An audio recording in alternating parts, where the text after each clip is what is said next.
Tonight, songwriter and OG Muchmusic Veejay CHRISTOPHER WARD talking George Harrison, Paul McCartney, Kate Bush, Alannah, Myles, Mike Myers, City Limits, why Much was better than MTV, and what happened when the Jesus and Mary chain went comic book shopping. It's Up All Night with Bob. The only thing more fun than watching is subscribing. Folks, my guest tonight is a gifted and prolific songwriter and performer who has penned tunes for such artists as Diana Ross, Backstreet Boys, Wynonna, Judd, Anne Murray, Hilary Duff, and perhaps most famously, Alannah Myles, for whom he wrote the Billboard #1 smash hit single, Black Velvet.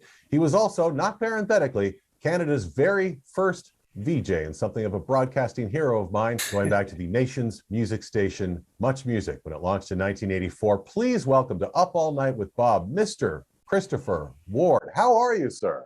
Hey, Rob. Thank you so much for asking me. This is going to be fun. There is so much I want to ask you about your early broadcasting career and Much and City Limits and going to Live Aid and all that fun stuff. But before we go too far down memory lane, let's sell some records here. Last year, you released a terrific CD of your own songs entitled Same River Twice, which in addition to a lot of new tunes, of course, you're covering it's your own recording of your hit for Alannah, Black Velvet. Here's a philosophical question for you. Is that a cover? Is it a cover if you record your own song made famous by somebody else? No. Yes. I don't know. Sure. Why not? Sure. Fair enough.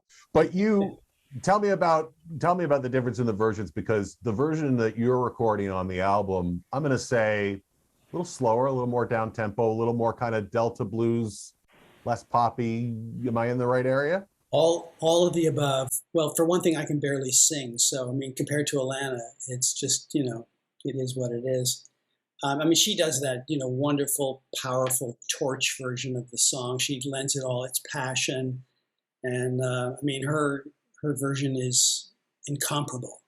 And I didn't try to do anything in that vein. So, right. But for me as a songwriter, I kind of remembered the feelings I had when I very first wrote the song. I remembered sitting there night after night, just thumping on that, shuffle groove, just doing that for like hours and days and nights, driving the neighbors crazy, I'm sure. And I kind of wanted to go back to that, like a sort of front porch version of it, and that's why, actually, if you hear the vinyl version, there's some crickets in there. I want to ask you this about songwriting for someone like me who's never written a song in their lives, or anybody watching. To me, it's always seemed like alchemy, like these things just kind of come out of the air, almost fully formed. And I was watching, I'm sure you watched the Get Back documentary last winter. Oh, yeah. Well, first of all, what were your thoughts just watching it? Well, it was extraordinary. There was such a build-up to it. There might have been a little bit of letdown because of that, but not for me. It was everything that I wished for and more. And it was just a powerful document of, there's certain things that everybody remembers about the Beatles and certain things they forget. Like you forget just how good they were as players playing together, because that's what a band is about. Just like the Stones. They play together well. They're not virtuosos, but boy, they make an incredible groove as an ensemble. And just seeing how easily the Beatles fell back into their, messing around and all the goofing off that went with it was just, it was fantastic. And I think if you're talking about alchemy, you might be referring to that moment where McCartney's working on Get Back. And the other guy's just sitting there and they're kind of just ignoring him, like, oh yeah, there's Paul. He's writing the song. He's doing what he always does. And he proceeds right in front of your eyes to sort of come up with the main part of Get Back. And it's just jaw-dropping for me.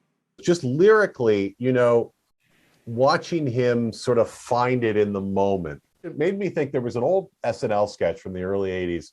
And it was a bunch of people singing all the Beatles or all the songs that you remember, but only the lyrics that you remember. So it would be a group of people going, Tucson, Arizona. But that's kind of how he's writing it in the moment, right? Yeah. You're finding syllables and rhythms. Tucson, Arizona, very, very good and looking for a what? What is it? Looking for a home to last. Looking for a blast from the past. It's different every time. And I interviewed McCartney too, and we talked about songwriting a lot. And that's basically what he said was it's different every time. And that's part of the joy and the process of discovery.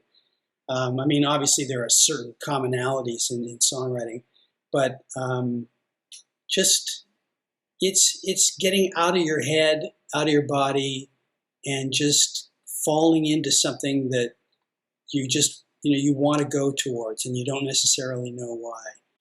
I tend to have a million notebooks and notes and scraps of paper and things. And so I'm always collecting bits and pieces. And in the case of Black Velvet, I collected those bits and pieces on a Muchmusic trip to Memphis, Tennessee to mark the 10th anniversary of Elvis's death. They sent me on assignment on a Greyhound bus with a cameraman and 40 Elvis fanatics. And I had a lot of time on my hands, and I was reading about Elvis and stuff, to prep for putting together a special at the end of it. And that's where a lot of the little bits and bobs came from. Like, for example, do you want to know an example? Yes, please. Well, to me, the line that unlocked the song, and there always is one line that sort of opens the door and you go, oh, okay, now I know what I'm doing. Now I know where I'm going. In the case of Black Velvet, it was the line, a new religion that'll bring you to your knees, which is in the chorus. And that came directly from a book I was reading where the writer went back to Elvis's hometown of Tupelo, Mississippi, went to the church where he used to worship with his family, and watched the preacher down on one knee exhorting the congregation. And she compared it to Elvis's stage moves. And it was just wow. Oh, right. So the new religion was rock and roll. And then the song was just, kind of fell in place. And then when you brought it to Alannah, do you play it for her? Do you show her sheet music? How does that work when you're bringing something to the artist? It's all, no, there's no sheet music involved. We just play and sing. And she latched onto that song so hard, so fast. She was crazy for that song. I have some early recordings of her singing it, and she is wailing. I mean, it's like you could just tell the power and the way that it sort of took her over. A few years ago, you wrote a book, which I just caught up with last summer, about the early days of Muchmusic called Is This Live? Which I really can't recommend enough for certainly for folks of my generation, especially who grew up with it. I was entering like ninth grade or back home, we call it grade 9, in 1984. So, Muchmusic wasn't so much a channel as it was the focal point of our kind of, after school, everybody had their VCR going all the time. Get on with it here. All right. Heck of a way to start a rock and roll show. Yeah, that's a little bit of a snappy opening, isn't it? Yeah, I think so. I'm J.D. Roberts. I'm Christopher Ward. And what we have for you to kick the whole thing off is the first time that music and picture were ever synced. This is from 1922, and you be Blake. This is Snappy Song on Muchmusic. I know what you mean, by the way, about the experience of how people watched Much, because it was really like what I did when I was a kid. And we would get together and listen to records. We just sit in a circle around the record player and pull out our vinyl. And it was very much, a communal, collective thing. And your identity was tied very much to the music that you loved. And I know that was true with the people who watched Much in those days. 24 hours a day, coast to coast in stereo. We are Muchmusic, the nation's music station. So prior to Much, had you, obviously, I know you were in Second City for a time, and I want to touch on that. Were you DJing on the radio? Was there some radio work in there as well? Well, when I was going to Trent in Peterborough, my good pal Stephen Stone and I helped to start the Trent radio station. And you were? We were very involved with that. And then I got hired by the local chum station, CKBT, to do the all-night show while I was going to school during the day. You can imagine which of those two things suffered the most. Well, did that lead to your eventual? How did you meet Moses Znaimer then? Eventually, was it through that chum connection? Well, I did I was on CBC for a couple of years doing a kids show called Catch Up. So I had TV experience, and I think it was John Martin, who was the program director of Much, who I talk about in the book, and who was a wonderful character, like a true iconoclast. And he when they were starting the all-night show to do City Limits, which was meant to be a precursor to Much, he came down to my last show at Second City in the Fire Hall Theater, at which time I received a pie in the face, an Elvis bust, and a sort of an offer from John, which was, come to my office on Monday, I got something for you. Like, oh, okay, thank you, John. And he offered me the gig doing the all-night show. Right. Believe it or not, even though I was broke, I was a musician. I was a songwriter. Well, I didn't want to do television. And so I didn't say yes. I was kind of put it on hold. And then I got home, and Alannah was like, "What? You said no?" It's like, "March yourself right back there, young man." It's like one of those kind of moments, right? And I mean, she was right, and a couple of my friends too kind of read me the riot act. It's like, what's wrong with this gig? Nothing, Yeah. Because, I mean, even John just tried some pretty hard tactics on me. I mean, he's like, Christopher, it was him, Mancunian, right? He's like, "You need the money, don't you?" I'm like, "Well, yeah. And you can do anything you want." "What do you mean?" "Literally, just do anything you want. Just go on television, play music." I'm like, "Anything I want." "Okay." Well, here I am waiting in the waters outside the beautiful red cliffs of Aruba. This structure just behind me doubles as a bird sanctuary and a radio station. Isn't it beautiful? Right.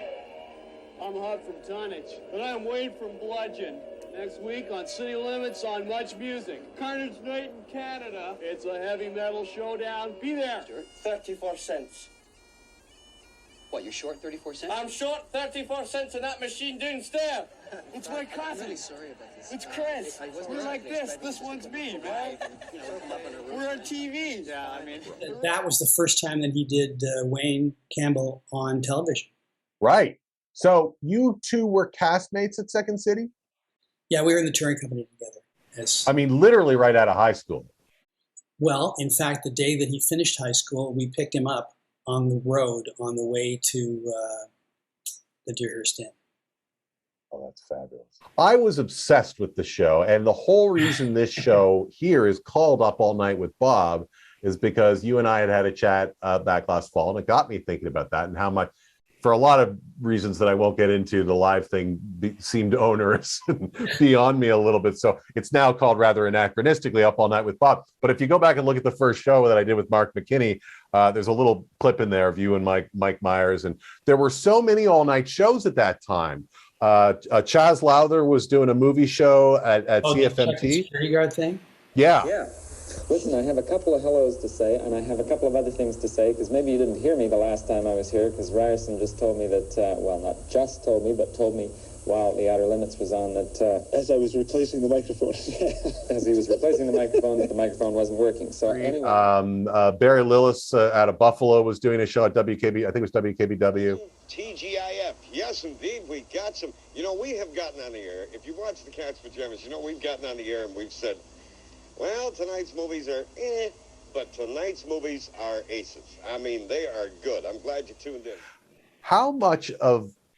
Well, there was a lot of the aesthetic of early Much that I think really mirrored what you were doing on City Limits, which was essentially there was no set. It was very loose. How much of that was planned? Like, was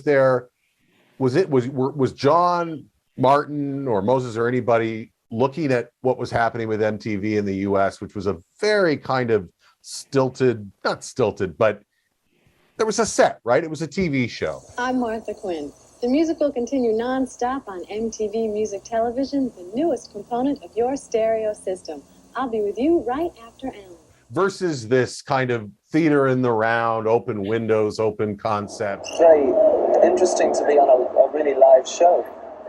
It's certainly very alive here. Yes, it's a different environment for television, isn't it? I really like it. It's different. Those of you who have not been to Much Music, you would not know the chaos that's going on at this TV. They're all laughing. There's 50 people in there drinking tea, making love on the carpet. All right, this is it. What's happening? We're back. What? What is okay. the meaning? Oh my God, I can't stand this confusion. All that stuff. How much of that was kind of a happy accident just based on budget, and how much of it was sort of let's if they're zigging, we'll zag? Well, I think, you reveal a lot of insight into this just by the question you're asking. I mean, you're right. There was no set. There was no budget. There was no limits. With limits, with city limits, we didn't think anybody was watching. Right. I mean, who watches TV at 4 a.m? Yeah. So when they started Much, the idea was to retain the spirit of city limits, but shape it a little bit more. And to that end, I helped create a format. And the word format sort of has a bad ring to it because it suggests, playing the top 20 and nothing else. But in fact, it was a way of making sure that we didn't, in an unbalanced way, play certain things too much or too little. And, so we had a little bit of shape to it. But yeah, the idea of being the antithesis of MTV was very much in Moses' mind at the time. And remember, he had taken down some walls in the world of television news as well. You remember how, the typical news guy was an anchor with a telephone on the desk, and, that was that. Yeah. And then Moses started to be involved in that thing where the people would sort of float from one area to another, and there would be interactions between the sports person and the weather person and so on. And he was actively sort of developing all of those ideas, I think, at the same time. But Much was really, a great sort of proving ground for that. And it worked like crazy. And you're right, MTV was stilted. I mean, it was literally done in a shot box in New Jersey. And it was scripted. So they were reading, and, they'd do it until they got it right. And then it would be assembled later on. And they wouldn't even see the videos while they were recording the show. The VJs. Oh, you're kidding. Oh, wow. I didn't know that. Initially, I don't know when that, because they did eventually get, what was the name of the show? Total Request Live or something? The new network show? Probably, yeah. Yeah. So, and it had very much the Much concept of, the window and people outside banging on the window and getting excited and being able to see the artists inside, that kind of thing. Do you think they were somebody there? Well, almost certainly, right? Someone there was looking at what was happening up north and thinking about that a little bit. Lots of security. It's a bit of a mess out here, but what the heck? That's rock and roll, isn't it? Okay, the X-Man's got us. Everybody's screaming. We're having a great time. Now, what do I call you? Do I call you Vanilla, or do I call you... Ice. Just Ice? Yep, okay. Yep. Now, I read your book last night, in fact, Ice by Ice. Mm-hmm. Did you find it difficult to write it? No, it was easy. It's funny because there are two sources for the title of the book that I wrote, Is This Live? One of them was when I interviewed Toya Jackson. And for some, how they move this, it was like a moving set. You do the interview just about anywhere. Well, we did it for some reason underneath this giant fire bell, which of course went off in the middle of the interview, right? So it was just, so loud that we couldn't talk. So I just stopped talking and kind of nodded and smiled at her. And she looked terrified. And finally, in one of those little, breathy Jackson voices, she went, "Is there a fire?" I said, "No." And she said, "Is this live?" I went, "Yep." So there was that. And then one time they brought some of the MTV people to visit Much. And they had, what's her name, Downtown Julie Brown. Sure. And she walked in and looked around. And the first thing she said was, "Is this live?" I thought, there's my title. There are so many great stories in the book about not just the early days of showing videos, but the fact that, musicians and labels were, recording and directing and shooting them, for the first time. I think there's a bit in there about Martha and the Muffins, about shooting the video for, it might have been Black Stations, White Stations, I don't remember, but that they needed kind of a shaky effect, and they essentially like taped a camera to a an uneven washer dryer and let her rip. But isn't that the way stuff gets done? I mean, you've got to figure out a way to do something that you want to do, and you don't have any money, and you don't have any equipment, and you just, well, let's do this. I mean, it's sort of like the SCTV approach to things, right? Like at Much, we had the benefit of there was no competition. Right. If people wanted music on television, we were it. I mean, I wasn't a great improviser. It was not my skill set. I mean, I gamely did my best while I was in the touring company. But the spirit of it, I learned a lot from, so that when I got to Much, I was willing to just kind of let it go, not be a control freak. And then on the, with the complete wild hair up your ass end of the spectrum, you've got a guy like Steve Anthony who just is improvising every moment of his life, It's my latest one. It's my impression of the milk commercials. Just shoot over that way. Stand back a bit, Paul. Just go back a little bit. Just that way. Shoot that way. There we go. My impression of milk. What do you think? People, I think, love that. It was the same reason that people like to go to see improv, because they want to see you fall down on your face, And then they want to see how you're going to pick yourself up. Let me throw a few names at you, and you can just tell me what comes up. Since Kate Bush is back in the headlines, let's talk about the once and future alt queen, Kate Bush. What's she back in the headlines for? Well, I'm pleased to be able to tell you that.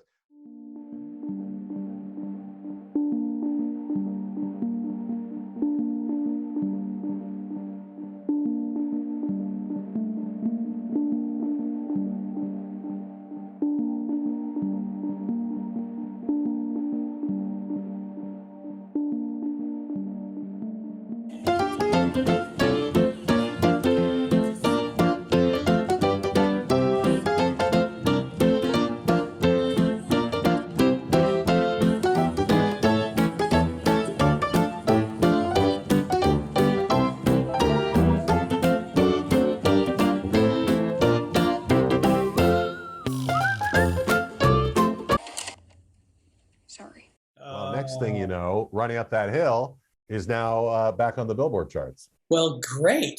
I love that song. It couldn't have happened to a better song. What an extraordinary album that was, too. Yeah, that was the album that she was promoting when she came to Much. She did one very, very limited tour. I got the interview. I remember Mike Myers was a huge Kate Bush fan. And he just was like, it was sort of hem of the garment time. He just wanted to know what was it like to be sitting there, like knee to knee, face to face with her, and sharing air. And so after I did the show, I got together with him. He's like, oh, how was it? He's like, how did she smell? I was like, well, as I recall, she smelled really good. Was she open? Was she shy? She was both open and forthcoming and totally protective of things at the same time. Because I wanted to know about her process. I wanted to know how she did her work. And she was not going to give that up. She was not going to tell me, how she creates the music that she creates. It just wasn't to be.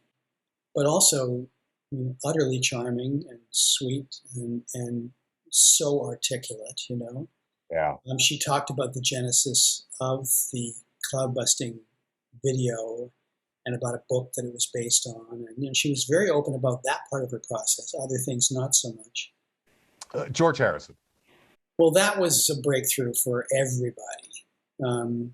We'd had big rock stars on before. We'd had people like Robert Plant had come to Much. And that was in the first year of Much. And boy, that gives you some validity instantly when somebody of that stature shows up. And of course, we had the biggest pop stars of the moment. We had people like Duran who came in and just sort of took the place over. And the streets were crazed with Duranis and all. Was Duran the first kind of big Queen Street, not riot, but huge crowd? I think my recollection is yes. Yeah. But George, he lent a gravitas to the whole affair that. He's a Beatle, and he was live on Muchmusic. Yeah. Now, we weren't allowed to tell anybody beforehand that he was coming, and no one did. Can you believe that? Admittedly, it's a surprise, but it's our very great pleasure to welcome George Harrison to Muchmusic. George, welcome. Good afternoon. Nice to be here. It's nice to have you here. Yeah. Can you imagine that happening today? It's be harder today. Yeah, right. Somehow it would get out. Yeah. And maybe the artist would want it to get out. But, let's face it, John Lennon had been gunned down in the streets of New York about, 7 or 8 years earlier. So it wasn't that old a memory. The security was part of it. But he just walked in and charmed everyone and talked to everyone. It was a brilliant experience. I was amazed when I read George Martin's book, All You Need Is Ears. I was surprised at some of the sort of low-tech means that you made some of those records. Yeah. I've got this machine in my house I bought off EMI for about £3. It was the thing we did, remember Paperback Writer? Writer. Yeah. It's that machine. And when you look at it, it's like ancient. You know, it looks like it's got an oven in the bottom of it. It's just antique. It's wonderful, really. Experience. I mean, a lot of it is on YouTube, so you can see it. There's a couple of moments that have received millions of views. His little diss of Paul McCartney being the most viewed one of all. Have you been able to have any reconciliation with Paul since that particular event? Oh, he's okay, yeah. He's okay. He just was trying to use that situation for some personal motive that he had, and it just didn't work. But, you know, we're long past all the squabbles now. People can't get enough of Beatles talking smack about each other. Speaking of Paul, you also interviewed Paul McCartney. Was that before or after? It was after, and it was in London in this giant BBC studio. It's called the Elstree Studios. It was like an airplane hangar-sized place, and we got to see a full production run-through of the show of his first tour in years. Oh, wow. It's called Flowers in the Dirt. I think it was first tour in 12 years. And so we literally, they sat, Nick Jennings, the writer, and my cameraman, Dave Hurlbut, and myself, they put us on a couch on the floor right in front of the stage, right? And then they proceeded to do the whole show, including like the jokes. And, you know, when it was Fool on the Hill, there'd be like the rotating chair that he was in. And it was just, it was an out-of-body experience for sure. I'm going to ask, this one's a little bit more, a little deeper cut, but just because, and this was my only era-specific T-shirt, but also one of my favorite bands, and I know that you interviewed them, and it's such a funny story in the book, the Jesus and Mary Chain. What? There's such a funny little thing. You're going to ask. Well, the Reid brothers. What can I say? Well, the part of the story that's in some ways the most interesting, I didn't find out until 25, 30 years later, when I was interviewing a guy named Kevin Shea, who used to be a publicity guy for Warner at the time. I said, yeah, the Jesus and Mary Chain. He's like, oh, well, before your interview. I'm like, yeah. He says, you know, we brought them down to the station and we were walking along Queen Street after parking the car. And one of them started ogling like the window of a comic book store. And the other brother, I don't remember who's which is which,